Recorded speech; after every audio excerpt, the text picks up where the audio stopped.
Nous poursuivons ce journal. La nouvelle société cotonnière du Togo a initié à Noche, dans le Haro, une formation à l'endroit des producteurs de coton. Elle vise à renforcer leur capacité sur la gestion et le stockage du coton avant et après récolte afin de minimiser les risques de perte. Silver Abdou.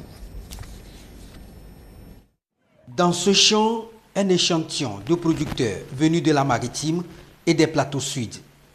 Ils procèdent ici à la récolte du coton pour se familiariser avec de nouvelles techniques, la gestion et le stockage du coton afin d'éviter les pertes pré- et post-récolte.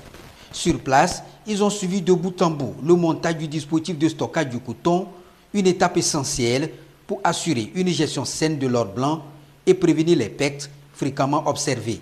Nous avons fait cette pratique-là, on a récolté et on nous a encore montré comment stocker le coton, et comment faire un grenier pour le coton. Et c'est de ça qu'il s'agit et nous avons apprécié. Les pertes pré- et post-récolte atteignent parfois 14,8%. La dynamique de cette formation est d'amener les producteurs à minimiser le risque pour améliorer leurs gains.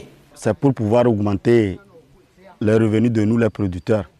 Si cette formation a été bien restituée au niveau de nous, les producteurs, je pense que nos revenus vont augmenter en minimisant les pertes du coton à tous les niveaux. La formation est initiée par la nouvelle société cotonnière du Togo, NSCT, en vue de permettre aux producteurs de cerner cette nouvelle méthode pour une gestion optimale du coton.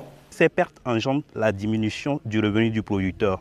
C'est dans cette optique que la direction a réfléchi et a décidé donc de pouvoir révéler cette réalité aux producteurs pour qu'eux-mêmes puissent prendre la conscience de la chose.